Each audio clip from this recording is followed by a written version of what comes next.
Greetings, my scattered brothers and sisters in the Lord. Trust you know the Lord is with you wherever you find yourself scattered today, and that you know that his presence is more than enough for whatever you might face today. Still in Michigan, obviously, one more day here. Thought I better get in one more walk. We are looking at Psalm number 95 today, and so let me go ahead and share that with you. Psalm 95. Oh, come, let us sing to the Lord. Let us make a joyful noise to the rock of our salvation. Let us come into his presence with thanksgiving. Let us make a joyful noise to him with songs of praise. For the Lord is a great God and a great King above all gods.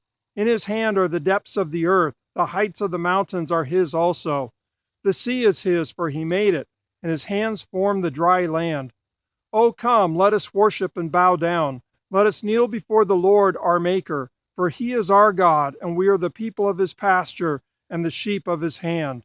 Today, if you hear his voice, do not harden your hearts as at Meribah, as on the day of Massah in the wilderness, when your fathers put me to the test and put me to the proof, though they had seen my work. For 40 years I loathed that generation and said, there are people who go astray in their heart, and they have not known my ways. Therefore I swore in my wrath, they shall not enter my rest.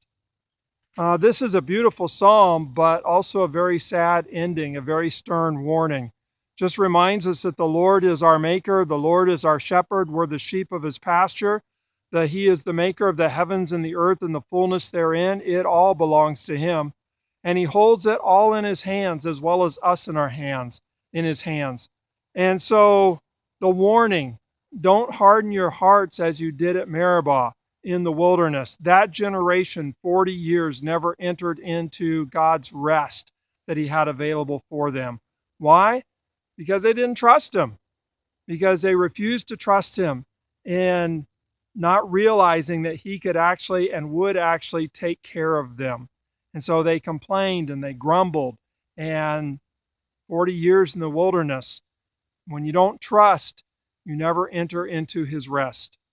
And I think it's a word for us today that no matter where we find ourselves scattered, and there's so much unrest in the world and also unrest in our own lives, the challenge is in the midst of that unrest to trust him, that he is the maker of the heavens and the earth, the fullness therein. It all belongs to him. We belong to him. God is absolutely trustworthy. And we are his sheep, and we know his voice.